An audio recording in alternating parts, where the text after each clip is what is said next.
Olá, pessoal. Bom dia para você, boa tarde para mim, dependendo aí da hora em que você estiver assistindo a essa aula, é claro. Seja mais uma vez, pessoal, muito bem-vindo, muito bem-vinda aqui ao nosso mini curso sobre o Regulamento Geral sobre a Proteção de Dados, o RGPD, aqui da Europa.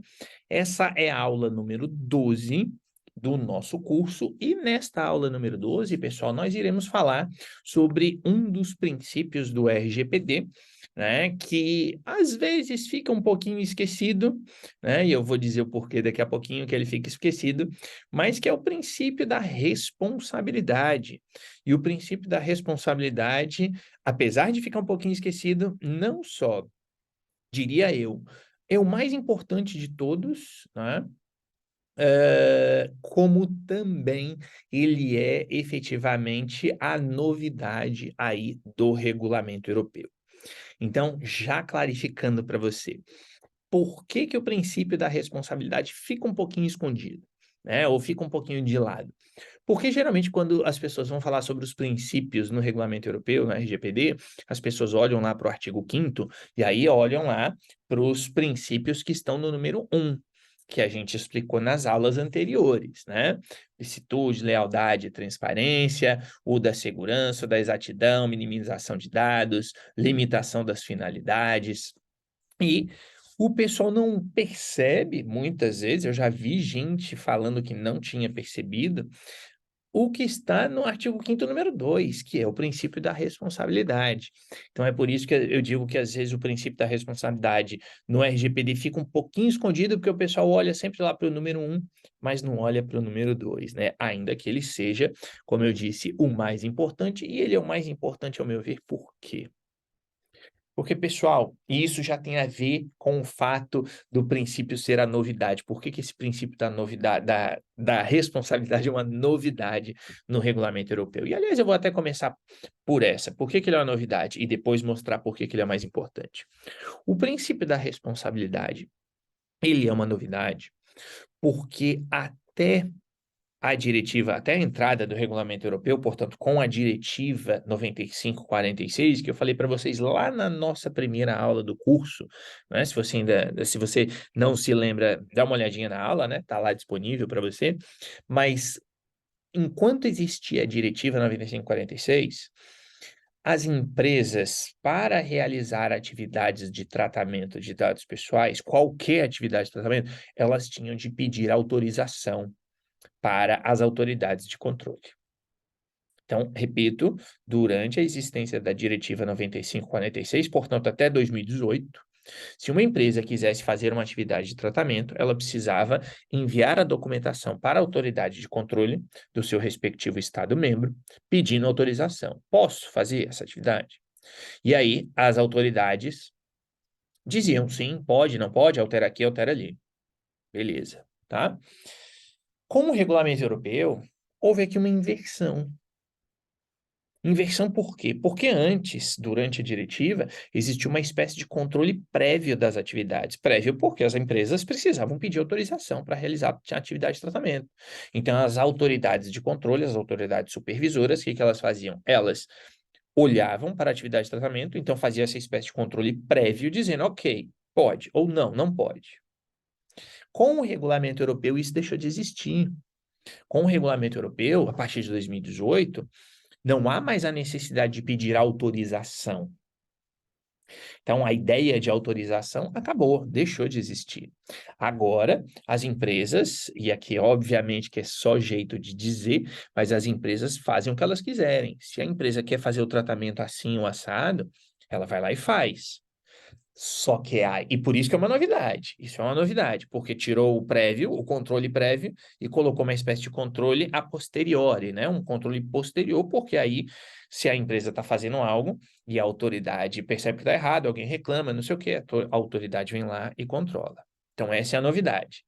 Mas é aí que este princípio se transforma no mais importante. E ele se transforma no mais importante aqui em dois sentidos. O primeiro sentido é o fato de que, bom, agora é responsabilidade da empresa. Agora, não é mais a autoridade passando a mão na cabeça e dizendo, sim, empresa, sim, órgão público, pode ir lá fazer, está autorizado. Agora é a empresa ou o órgão público fazendo sem esse controle prévio. Só que se fizer e fizer errado, aí a autoridade vem depois, né, mostra os dentes, como se diz, e dá aquela mordida bem dolorida na empresa ou no órgão público, até porque aqui na União Europeia os órgãos públicos podem ser multados pelas autoridades de controle, pelas autoridades de proteção de dados, o que não ocorre no Brasil. Né? No Brasil, apenas o setor privado pode ser multado, o setor público recebe as outras punições, mas não é multado. Mas aqui na Europa, não. Aqui na Europa, os órgãos públicos também são multados. Só que isso só ocorre a posteriori, como eu disse, ou seja, depois. Tá? Então, esse é um sentido. Mas tem um segundo sentido pelo fato de que o princípio da responsabilidade é o mais importante. Qual é? Pessoal, todo o tratamento de dados pessoais ou todas as exigências do RGPD em relação ao tratamento de dados pessoais, no fim das contas, vai se consubstanciar no princípio da responsabilidade. O que eu quero dizer com isso?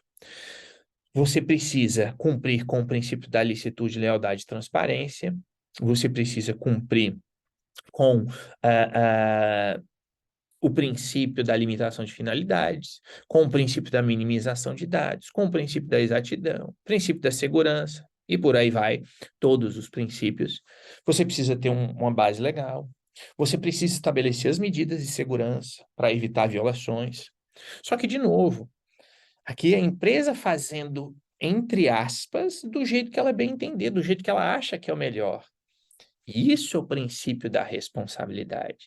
A empresa é responsável por mostrar que o que ela está fazendo está de acordo com o regulamento europeu. Tá? Então, aqui a gente tem claramente uma mudança da definição dos rumos que sai das autoridades, que antes davam autorizações, e agora cai no colo da empresa. Então, a empresa sabe que ela tem de, por exemplo, cumprir com o princípio da minimização, que ela precisa coletar o mínimo de dados necessário para atingir sua finalidade. Maravilha.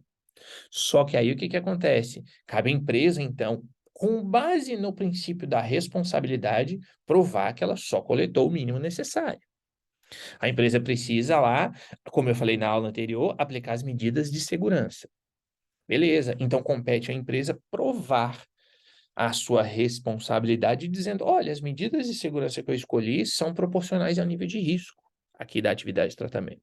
Por isso que o princípio da segurança ele é uma novidade, mas é também ali, digamos, o ponto do triângulo, sabe? Imagine aí o triângulo, né? Que tudo vai construindo, e aí lá na pontinha, lá em cima, você tem então o princípio da responsabilidade no regulamento europeu.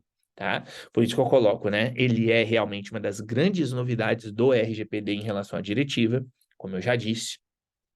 E o regulamento, então, o RGPD é explícito em dizer, né, no artigo 5º, número 2, que o controlador é responsável pelo cumprimento do disposto no número 1 deste artigo 5º, e o número 1 são os princípios que a gente viu nas aulas anteriores, mas não é só isso.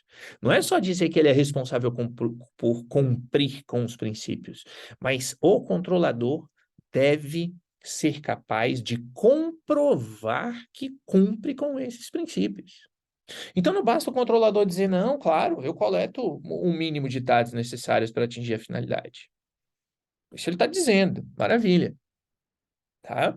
Maravilha. Mas como que ele prova que ele está fazendo isso? Então ele tem que ter documentação. Tá? Ele controlador, precisa provar que, olha, eu tenho aqui uma finalidade explícita, uma finalidade específica. Como que ele faz isso? Ele vai ter de ter documentação. O controlador vai ter de dizer, olha, eu aqui estou lá, lembrem-se do exemplo que eu já coloquei nas aulas anteriores, da nossa lista de e-mail, da nossa landing page que vai coletar e-mails para enviar uma newsletter. Então ele tem de dizer, olha, eu estou aqui coletando nome e e-mail, e o nome e-mail, nesse contexto, o nível de risco é baixo, por isso que eu apliquei essa medida de segurança mais simples. E ele tem de provar isso. Então, às vezes, e eu tenho visto isso também no caso brasileiro, muitas vezes o pessoal fala, nossa, mas eu não sei o que fazer. Nossa, mas no caso do Brasil, a Autoridade Nacional de Proteção de Dados, que é a autoridade de controle do Brasil, não disse nada. E aqui na Europa é a mesma coisa. Muitas empresas, muitos profissionais falam, nossa, mas as autoridades não estão dizendo nada para a gente, as autoridades de controle. A gente não sabe, a gente está perdido. Isso é o princípio da responsabilidade. Não compete à autoridade dizer, compete a você, controlador, você empresa, com base no princípio da responsabilidade, dizer: eu estou aqui coletando os dados para essa finalidade eu preciso do dado X, Y, Z, e eu fiz uma análise de risco e eu vi que coletar os dados X, Y, Z é algo que vai trazer um nível de risco, um impacto médio para o titular. Então, vai trazer problemas em nível médio, entre baixo, médio e alto, vai trazer médio. E como eu sei que vai trazer médio, eu implementei essa medida de segurança. E aí, depois de implementar essa medida de segurança, o nível de risco para o titular caiu e agora ele está no nível baixo. E por isso eu estou fazendo essa atividade desse jeito. Isso é o princípio da responsabilidade, que no Brasil também tem, né? Que é o princípio da responsabilização e prestação de contas. Exatamente a mesma lógica, exatamente a mesma coisa, tá? Então, pessoal, a gente tem no regulamento europeu uma série de artigos que vão trazer elementos indicando estas responsabilidades do controlador, tá? Então, por exemplo, no artigo 24, né, o artigo 24 do RGPD, ele tem como epígrafe a seguinte frase, né? Responsabilidade do controlador. E aí esse artigo 24, então, ele indica que o controlador aplica as medidas técnicas e organizativas que forem adequadas para assegurar e poder comprovar que o tratamento é realizado em conformidade com o presente regulamento, que foi o que eu falei agora. Então, não tem mais autoridade dizendo, olha, controlador, se você fosse fazer a atividade de tratamento X, siga tais e tais e tais medidas. Se você for fazer a Y, faça tais e tais e tais. Se você for fazer a Z, faça tais. Não, não tem mais isso. Agora é o controlador e é responsabilidade dele aplicar as medidas técnicas e organizativas que forem adequadas para assegurar e poder comprovar que o tratamento é realizado em conformidade com a RGPD. Então, ele tem de garantir que está tudo dentro da lei e ele tem de provar que está tudo dentro da lei. E mais ainda, finzinho do artigo 24, diz aqui, essas medidas são revistas e atualizadas conforme as necessidades, que é aquilo que eu falei na aula anterior do ciclo PDCA. Então, alterou, montei atividade de tratamento com esse escopo aqui. Beleza, agora eu estou provando que eu estou cumprindo o regulamento, né? Eu tenho medidas para dizer que essa atividade está em conformidade com o regulamento e eu consigo provar isso. Show de bola. Só que agora eu aumentei o escopo, mudei alguma coisa. Então, o escopo aumentou. O que quer dizer? Eu tenho de refazer tudo. Por quê? Porque eu tenho de comprovar que quando eu aumentei o escopo da atividade de tratamento, bom, continuamos a ter aí a necessidade de cumprir com o princípio das responsabilidades. Por isso que eu coloquei que no nosso material, que não se esqueça, o material está lá no Instagram, são as imagens, são os pontos que eu estou postando exatamente no dia que eu lanço aqui o curso. Então, dá uma olhadinha lá, aberto, gratuito para todos vocês. E eu coloquei lá o seguinte: não há uma fórmula mágica igual para todas as organizações. As obrigações que recaem sobre o controlador dependem da natureza, âmbito, contexto, fins do tratamento, né, objetivos, e dos riscos para os direitos e liberdades dos titulares. Tá? Então, pessoal, não tem aqui receita de bolo. Por isso que eu falo, antes era a autoridade dizendo assim, ó, vai ser assim, vai ser assim, vai ser assado. Agora não. Agora é a empresa que vai ter de olhar e falar assim, tá, eu estou coletando e-mail, olha só, prestem atenção. Eu estou coletando o dado pessoal e-mail lá do meu consumidor e esse dado pessoal eu vou usar para enviar uma mensagem. Isso é uma coisa. Outra coisa é a empresa dizer, eu estou coletando o mesmo e-mail, mas o e-mail do cara vai servir de login no meu sistema. E quando ele entra no login no meu sistema, ele pode mexer em número de cartão de crédito, ele pode fazer um monte de coisa, alterar endereço e o que seja. Percebam que o dado pessoal é o mesmo, é o e-mail. Só que em um caso, eu tenho o e-mail só para enviar e-mails. No outro, eu tenho o e-mail como login. Qual dos dois o risco é maior para o titular? Então, é isso que a empresa tem de fazer. Ela tem de olhar para a natureza, o âmbito da atividade de tratamento, a natureza dos dados, o âmbito ou o escopo da atividade de tratamento, o contexto em que ela está inserida, tá? Quer dizer, de repente, você tem um agente de pequeno porte, por exemplo, uma microempresa que tem lá um sitezinho e ela usa o e-mail como login. Então, obviamente que se ela usa o e-mail como login, ela tem um pouquinho de risco maior do que se ela pega o e-mail só para enviar a mensagem. Só que esse login nessa microempresa talvez seja totalmente diferente do login num site de um banco, por exemplo. Imaginando aí que a gente tivesse um e-mail como login no site de um banco. Então, aí a gente tem um contexto totalmente diferente também, né? Nós temos as finalidades, como eu falei, né? Os objetivos da atividade de tratamento, e a gente tem de olhar os riscos. Quer dizer, na nossa base de e-mails, né? Enviar lá a newsletter. E eu já falei isso para vocês. Se vazar essa base, qual é o impacto para o titular? Tem uma chateação? Claro que tem. O cara vai começar a receber spam, etc. Beleza. Agora, se vazar o login de entrada no banco, qual é o impacto para o titular? Qual é o risco para o titular? Então, é isso que a gente também precisa ter esse olhar aí quando estiver cumprindo com o princípio da responsabilidade. Isso é cumprir com o princípio da responsabilidade. Portanto, de acordo com essa visão, com esse enfoque, algumas das obrigações que o RGPD prevê só se aplicam quando existe um elevado risco para os direitos e liberdades, como é o caso, por exemplo, da realização da avaliação de impacto, né, que no Brasil é o relatório de impacto, né, LGPD é o relatório de impacto, e no regulamento europeu é a avaliação de impacto da proteção de dados, a IPD em português ou o DPIA em inglês. Então, você só vai fazer essa avaliação de impacto se houver um elevado risco, senão você não precisa, está lá, artigo 35 do regulamento europeu, basta dar uma olhadinha, tá? Então, algumas das obrigações se aplicam quando existe um elevado risco e outras devem moldar-se em função do nível e do tipo de risco que os tratamentos envolvem. Tá? Então, nós temos aqui esse princípio da responsabilidade, indo aí nesse sentido, né, de você ser capaz de provar, você fazer, ser capaz de provar, provar que aquilo que você está fazendo efetivamente protege os dados dos titulares, olhando a natureza, olhando o contexto, olhando o escopo das atividades de tratamento. Tá? E, obviamente, que a gente tem aqui, né, como algumas aí das responsabilidades, quer dizer, a organização precisa ser transparente, a gente já falou sobre isso, informar o que vai fazer para o titular por meio de aviso de privacidade. A organização precisa ser responsável por ter um sistema para responder ao exercício de direitos dos titulares, tá? Então, para a gente finalizar aqui, pessoal, eu vou deixar aqui como referência algumas, não são todas, algumas das responsabilidades dos agentes de tratamento que estão no regulamento europeu. Quer dizer, nós temos lá o artigo 24, que eu já citei, que é a responsabilidade do controlador, mas nós temos também o artigo 6º, que é a escolha de uma base legal, isso também é o princípio da responsabilidade, inclusive nós falaremos sobre bases legais já a partir da nossa próxima aula. Nós temos depois os artigos 12 e 14, aliás, 12 a 22, né? 12 até o 14 é o da transparência, né? Mas 12 ao 22, efetivamente, o exercício de direitos, como eu falei agora há pouquinho. Nós temos o artigo 28, então o controlador precisa escolher operadores que estejam em conformidade com o RGPD. Nós temos o artigo 30, que é o registro das atividades de tratamento. Nós temos o artigo 32, que eu citei lá na nossa aula sobre o princípio da segurança, que corresponde exatamente à aplicação de medidas de segurança.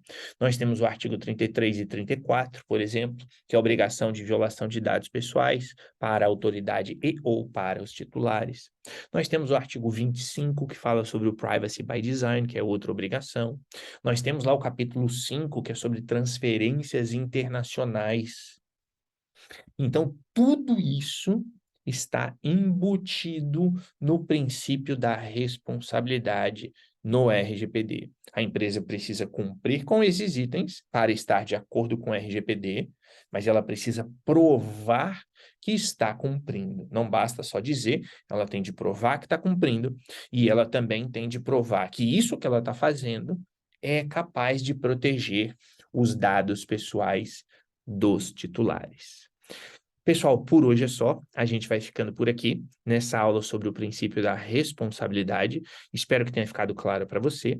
E, como eu sempre digo, se você tiver alguma dúvida, basta deixar a sua questão lá no fórum, na plataforma DataUX, que com certeza eu irei responder para você. Um abraço e a gente se vê na nossa próxima aula. Até lá.